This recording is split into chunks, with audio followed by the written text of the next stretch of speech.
Jeff, we're at Fort McHenry National Monument. This is a special weekend down here, and to tell us all about it, an old friend, Vinny Vase, the ranger. Chief of interpretation, that's right. Head storyteller is a better way. Tell us about the weekend. This is the Star-Spangled Banner Week, and it commemorates Defenders Day, Maryland's oldest holiday, the successful defense of the city of Baltimore from British attack in 1814 that gave rise to Francis Scott Key writing the Star-Spangled Banner.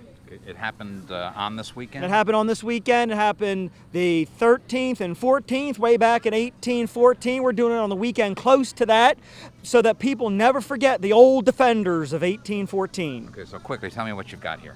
We have the Pride of Baltimore, too. Baltimore's own tall ship is here. Talk about Baltimore's maritime role during the War of 1812. And Jamie Trost is the captain of the Pride of Baltimore.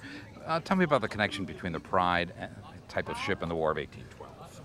Well, during the War of 1812, merchant commerce was shut down by a British blockade, and the United States government simultaneously issued a number of privateering licenses or letters of marque and reprisal.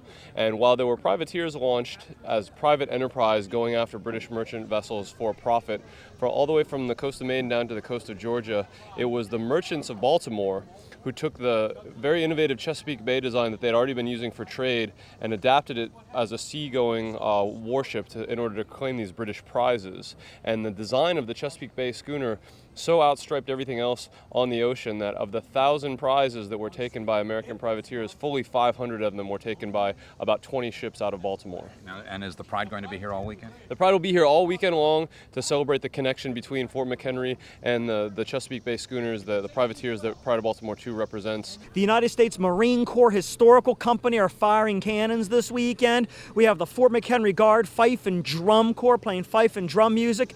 We're going to have the United States Naval Academy Band doing a concert, and then we also have a ship-to-shore bombardment and grand fireworks display. Now tell me about all the school children that are here. Today is the young defenders. You know, if you want to get that next generation involved, if you want to get that next generation to see this as relevant, you got to expose them to it. So we have 1,500 school students from Maryland counties and Baltimore City here to interact with the living history people, see the Pride, tour the fort, open the Star-Spangled Banner flag. It doesn't get any better than that.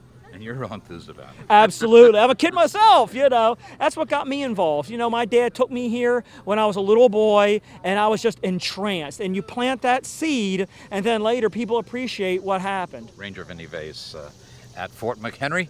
I'm Lou Davis. Jeff, back to you in the studio.